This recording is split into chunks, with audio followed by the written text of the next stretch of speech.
Why did you do that? What is wrong with you? It's just an appraisal. This house is filled with memories of my parents. I was only curious about how much it might sell for. Stop being selfish. If you don't like how I handle things, you can leave.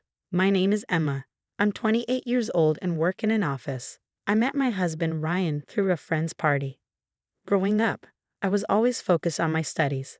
I went to an all-girls school and never had a boyfriend. Even in college, I stayed in my comfort zone and concentrated on academics instead of dating. After graduating, I jumped straight into my career and enjoyed it so much that I devoted all my time to work. Before I knew it, I was nearing 30 and hadn't experienced love or relationships. I didn't think it was a big deal until one day, while visiting my parents, my mom said, "Emma, I'm a bit worried about you."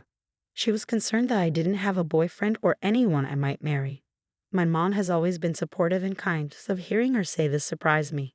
"Even your dad worries about you," she added. "Really?" "Oh, Emma, you don't have to mention that," my dad muttered. "Well, your brother Jake got married and now has a baby. I feel so much better knowing you're happy too," my mom continued. Hearing that even my dad was concerned made me realize I'd been so focused on myself that I hadn't considered their feelings.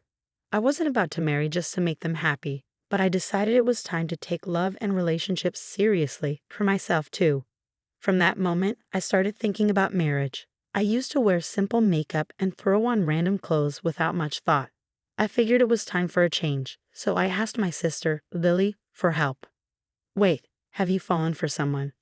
she teased. "I'm getting ready to fall for someone." "What does that even mean?" she laughed. Still, Lily was so supportive. She taught me how to apply makeup and took me shopping to pick outfits that suited me. She even helped me learn how to style everything I bought.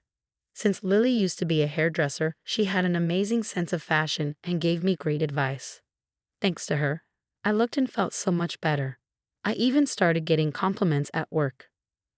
One day at work, a coworker approached me and said, "Hey, I heard about this event. Want to join?" She showed me a website for a matchmaking party. I thought it sounded like a good opportunity and decided to give it a try. The party was filled with people of all ages, all looking for someone to marry. I was surprised to see so many people there. That's where I met Ryan, the man who would later become my husband. Ryan is the same age as me. He works as a construction worker and has been doing so since he graduated high school. He told me he had always wanted to go to college, but his parents didn't support him. In fact, they told him to leave their house as soon as he could and eventually kicked him out. Ryan had gone to all-boys schools his entire life and had never been in a relationship. By the time he reached his late 20s, he started to feel lonely and decided to try the matchmaking event. When Ryan shared his story with me, I felt an instant connection. His struggles were different from mine, but I admired his strength and resilience. It made me feel closer to him. We exchanged numbers that night and started meeting up. Ryan was so patient and understanding with me, especially since I was shy. After 2 years of dating, we got married when I turned 30. My parents were overjoyed with the news of our marriage. I wanted to meet Ryan's parents too, but he told me he had cut all ties with them and didn't want to reconnect. Instead, he asked if my family could take him in as their own.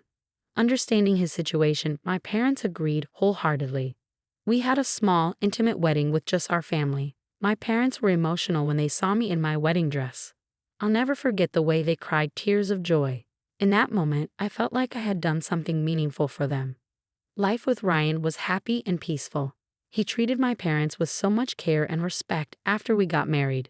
I often visited them, and Ryan always came along. "Mom, how are you feeling today?" "Dad, let's go fishing sometime soon."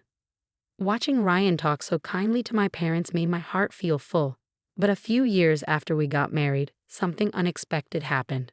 One day, while I was at work, my mom called me out of the blue. She rarely ever called during my work hours, so I immediately knew something was wrong. "Emma, come to the hospital right now. It's your dad, he passed out." "What? No, no way." My mind went blank. Just a few days earlier, my dad had seemed perfectly fine when we visited. My boss noticed I was shaking and asked, "Are you okay?" That brought me back to reality. I left work early and rushed to the hospital. "Emma, Mom." When I arrived, my mom and my sister, Sophie, were waiting outside the treatment room. Their faces were filled with worry. I joined my mom in silently praying for my dad to pull through, but he didn't make it. He had passed away. My dad died peacefully in his sleep, his face still and lifeless. My mom broke down in tears beside him. Seeing her in so much pain made my heart ache even more. I thought to myself, I have to do something to help her. I asked her if she wanted to come live with us, but she refused. "This house is special to me," she said. "It's filled with memories of your dad. I can't leave it." I was worried about her living alone, but she was so determined that I had no choice but to accept it. Instead, I started visiting her more often to help take care of her. A few months later, my sister Sophie divorced and moved back into our parents' house with her daughter. I felt relieved. At least she could be there for our mom when I couldn't. I thought everything would be okay. But just a few months after that, Sophie called me to tell me our mom had passed away. According to Sophie, our mom always seemed cheerful when we were around, but when she was alone, Sophie often heard her crying. She tried her best to cheer her up and spend time with her, but Mom was still deeply sad. Over time, she grew weaker. She stopped eating properly and didn't have the energy she used to. No matter how much Sophie begged her to go to the hospital, she wouldn't go. One day, while shopping at the grocery store, she passed out. By the time she got to the hospital, it was too late. It had been less than a year since Dad's death, and now Mom was gone too. I was overwhelmed with regret. I wished I had called her more often or visited her instead of leaving everything to Sophie. I couldn't stop thinking about how I should have been more sensitive to her grief. The guilt was unbearable. At her funeral, I sobbed uncontrollably. My husband Ryan held me and gently rubbed my back to comfort me. I was so grateful to have him by my side during such a hard time. One thing that gave me peace was knowing my parents got to see me married before they passed away. After the funeral, Sophie and I had a lot to take care of, including deciding what to do with our parents' house. We both agreed on one thing. The house was filled with too many memories of Mom and Dad to let it go. After talking it over, we decided Sophie would stay there with her daughter. Once everything was settled, life slowly returned to normal. Then, out of nowhere, I got a phone call from Sophie. "Hello, what's going on? You won't believe this." Sophie's voice sounded shaky and uncertain. "Actually, a real estate agent came by the house just now." "What? A real estate agent? Why?" "Well, he said he was there to appraise the house." "What do you mean?" "I don't really understand either. I thought only you and I could contact a realtor about the house." No. I didn't contact anyone. We talked about this, and we agreed we weren't going to sell the house." I know. I just wanted to double check." "So what happened with the real estate agent?" "I told him I didn't ask for an appraisal and asked him to leave." "Who in the world would have asked for an appraisal?" "Oh, by the way, I got a business card from the agent." "Really? Give me the company's number and the name of the person in charge." Sophie gave me the contact details, and I immediately called the real estate agent. After introducing myself and giving the address of the house, I asked to speak to the person in charge. The person confirmed that they had indeed visited the house for an appraisal. "Neither Sophie nor I requested this," I said. "Oh, by the way, the client was a man," the agent added. "Huh. He had the same last name, so I thought he was your brother." I ended the call and went straight to Ryan. "Hey, Ryan." "Yeah? What's up?"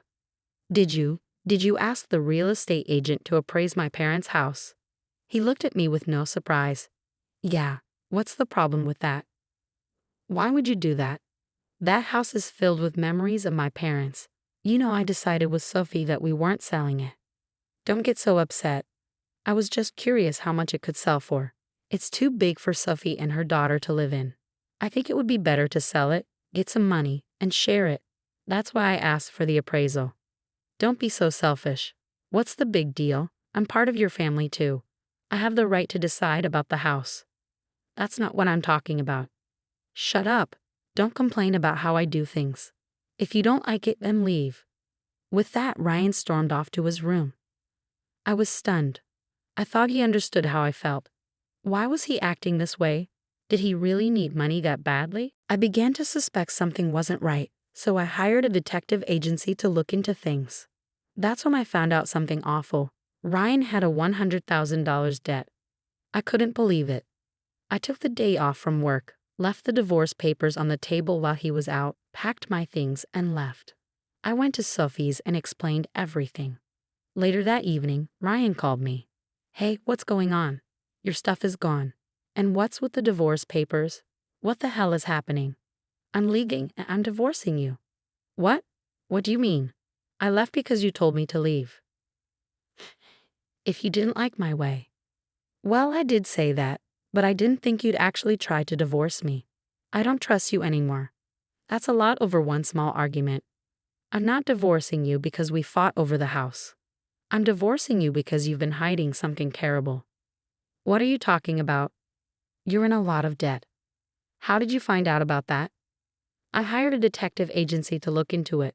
How did you end up $100,000 in debt?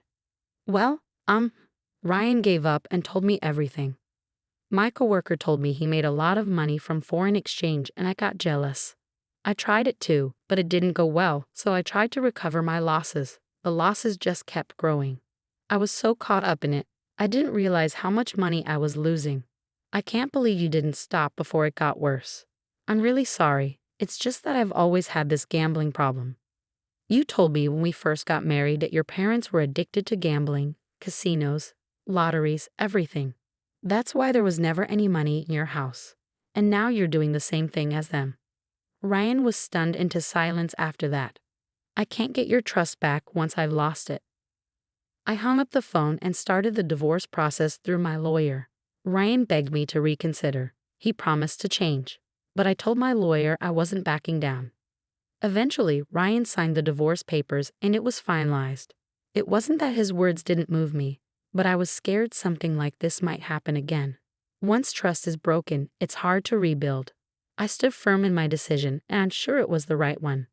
One day, when I borrowed his computer while he was out, I found that he had been searching for online gambling sites.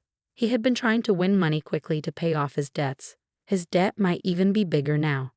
Looking back, I'm really relieved we got divorced. I also got a restraining order against him. If he shows up near Sophie's house, I can call the police to remove him. Even though it's been a tough few years, I feel like I've grown stronger. My parents are gone, but I still have Sophie and my niece. I'm going to live a happy life for my parents and protect this house with Sophie. You've been through so much, Lisa. You're really strong for standing up to your husband's gambling addiction and going through with the divorce. It's sad your parents are gone, but like you said, live happily for them. And since you're still young, I hope you find a great relationship in the future. Thank you for watching. Please subscribe to our channel if you enjoyed this story. See you in the next video.